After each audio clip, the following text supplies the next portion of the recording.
No one gets lost because they want to be lost. People become addicted because there's something inside that hurts more than any external consequence. And here is the truth that makes therapists, gurus, and moralists uncomfortable alike. If addiction were only chemical, it would be enough to remove the substance and everyone would heal. But they don't heal, they relapse, they switch addictions. Because addiction is not the problem, it's the symptom of something spiritual that was betrayed. Society needs to believe that the addict is weak, because if they weren't, we'd have to admit something much more dangerous, that the addict sees something others prefer to ignore. Carl Jung said it without sugarcoating it. Addiction is not a moral failure, it's a misguided spiritual quest. The addict isn't running away from reality. He's running away from a life where he has to lie to himself to fit in. That's why many normal people tolerate their existence numbed. Work, caffeine, sugar, screens, noise, productivity, legal dopamine. But the addict can't pretend for that long. He can't numb himself without noticing. And that makes him dangerous because he reveals the crack. When the sacred disappears, the body replaces it. Ancient cultures didn't get lost in massive addictions for a simple and brutal reason. They weren't disconnected from the invisible. They had rituals to mark the passage from one stage to another. They had initiations that broke the old individual so that a new one could be born. They had spaces where pain made sense, where chaos wasn't a mistake, but part of the process. People didn't have to numb themselves to survive life because life itself was full of meaning. There were ceremonies for grief, for loss, for fear, for the symbolic death of the ego, but not today. Today, all of that was swept away in the name of progress, productivity, and comfort, and the soul was left orphaned. Today, there are no rituals, no support, no language for the invisible. No one teaches you what to do when your identity breaks. No one prepares you for the existential void. No one. Thank you. When you realize that you've lived a life that wasn't yours. So the soul does the only thing it can do to keep from collapsing.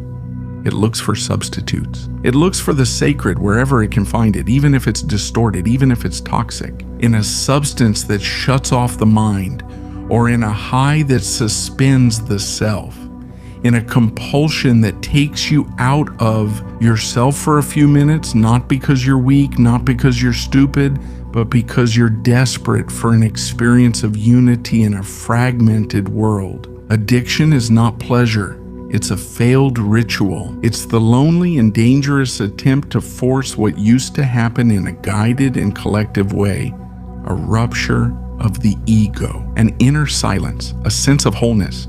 The problem is that without ritual, without containment, and without meaning, that experience doesn't transform. It only consumes. What used to be initiation is now self-destruction. What used to be sacred now becomes addiction. And as long as we keep believing that human beings can live without contact with the transcendent, the body will keep searching on its own for what the spirit stopped receiving. Even if the price is extremely high, the truth that no one wants to hear, the addict looks for, not for a religious God, not for a church, not for a dogma. He seeks silence. He seeks unity. He wants the ego to finally be quiet. That is real spirituality. That is exactly what happens in the first high. The noise goes away, the internal war stops, the fragmentation disappears. For a few minutes, everything fits together. And that's the trap, because the substance is God. It's a simulation, a false portal. It promises transcendence, but the price it exacts is fragmentation, the shadow, what truly possesses you. Most people think the addict is dominated by a substance, but that's just the surface. Jung was far more unsettling than that. For him, you're not possessed by what you consume, you're possessed by what you denied in yourself. Addiction doesn't come from the outside, it comes from the inside. Rage that was never allowed, because you shouldn't be confrontational. Sadness that was ridiculed because you shouldn't exaggerate. Desires that were shamed because that's not something you do. Truths that were punished because that's not how you'll fit in. Each one of those parts was pushed into the darkness in order to survive. And surviving sometimes means betraying yourself. But what is repressed does not die. It organizes itself. It accumulates in the basement of the psyche. It becomes pressure. It becomes constant internal tension. And there comes a point when nothing else fits. When that happens, it doesn't manifest with nice words or elegant introspection. It manifests through actions, through impulses you don't understand, through behaviors you promise not to repeat but do again. That's where addiction appears, not as a rational decision, but as the eruption of something left unlived. That's why many addicts feel like something takes control. Because literally there's a part of them that was never heard and now demands attention by screaming. Addiction is not evil. It's not self-hatred. It's not a desire to die. It's the shadow acting. It's the set of emotions and denied truths that are looking for a way out. And here's what almost no one understands. The shadow doesn't want to destroy you.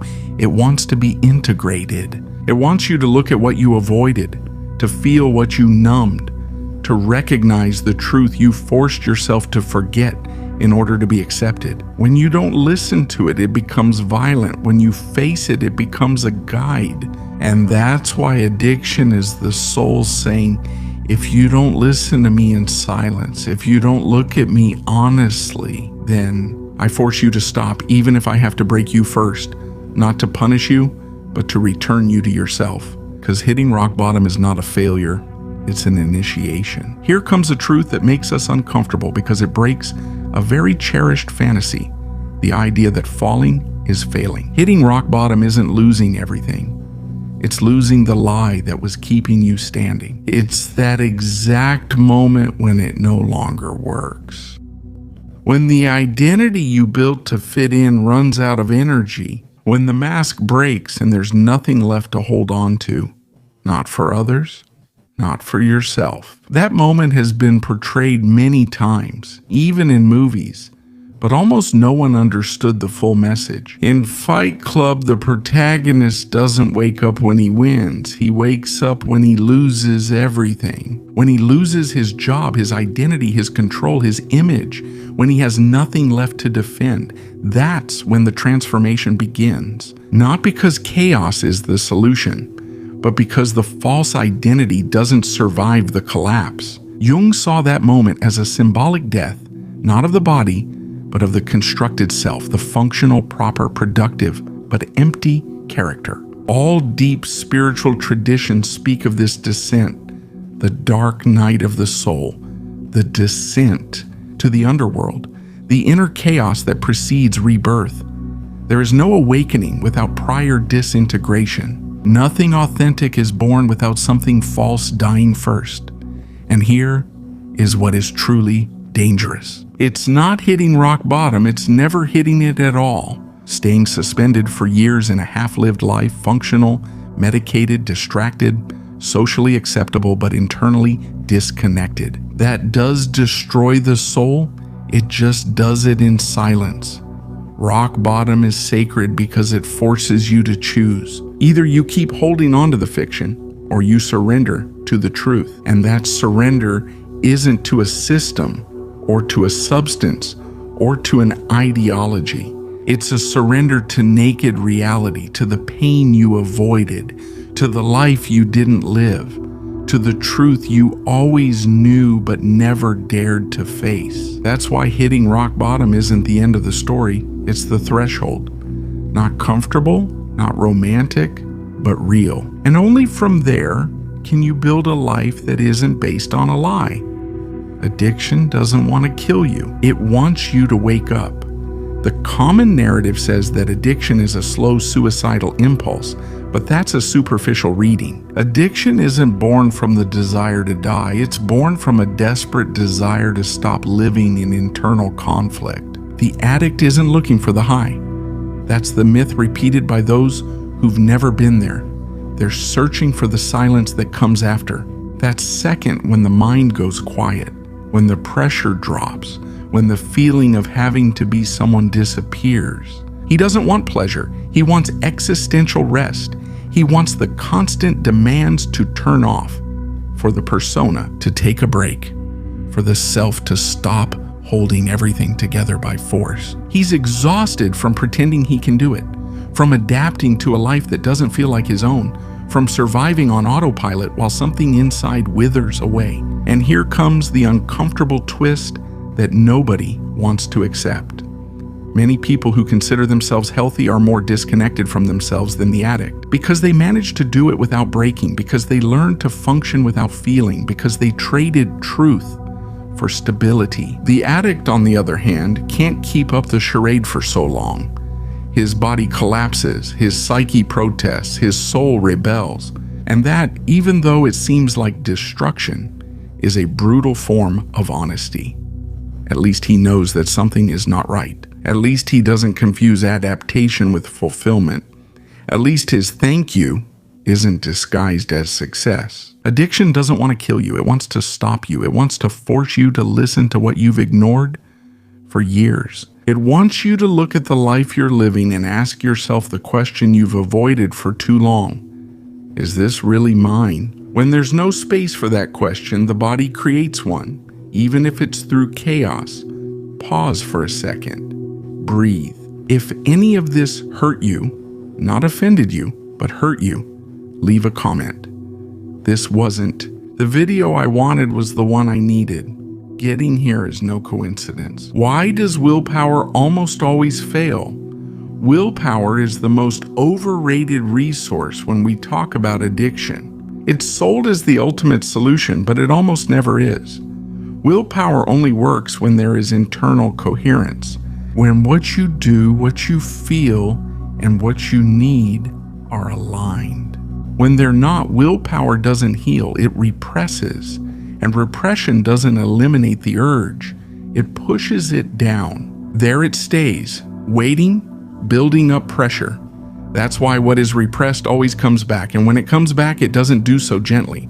It comes back with more strength, more anxiety, and more urgency. It's the classic pattern. You quit one substance, you become addicted to work. You quit alcohol, you get lost in pornography. You quit drugs, you get hooked on control, on the gym, on productivity, on the everything is fine mindset. You change the object, but the emptiness remains intact. You didn't heal. You just changed the anesthesia because you never listened to the message behind the impulse. You never asked what it was trying to relieve.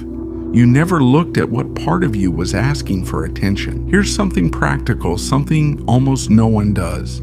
Next time the impulse shows up, instead of fighting it, stop. Not to give in, but to listen. Ask yourself with brutal honesty, what am I trying not to feel right now? What hurts me right now that I need to shut off? What truth am I avoiding looking at? It's not comfortable, it's not quick, but it's real. True healing doesn't start when you stop consuming. It starts when you can stay present with what you used to need to numb, when you can hold the silence without running away, when you can feel without collapsing, when you stop fighting with yourself. Healing is not about becoming someone stronger. It's about no longer being divided. It's remembering who you were before you learned to betray yourself to fit in, before you traded truth for acceptance, before you confused control with peace. When that happens, the will stops being a war and for the first time becomes a real choice, the final message that divides everyone. This is the point where many people stop watching the video because here, there is no comfort, no victims, and no clear villains. You are not broken, but you are not a victim of the system, your childhood, or the substance either. That narrative is comforting, but it doesn't set you free. You are on an initiatory path that no one can walk for you. One that doesn't appear in self-help manuals or motivational speeches. A path where pain is not a mistake, it's a sign. Your addiction is not sacred. You shouldn't romanticize it. You shouldn't justify it. But the longing that gave rise to it is sacred. The hunger for silence, for truth, for unity, for inner peace. That longing doesn't make you weak, it makes you human. The problem starts when you confuse the substitute with the source. When you try to drink God from a bottle. When you seek transcendence in chemicals, screens, or compulsions. And as long as you keep doing that, you'll keep calling a vice what is actually a search for truth. Healing doesn't begin when you eliminate the symptom. It begins when you stop running from the question that the symptom brings with it. And here is the question that divides everyone.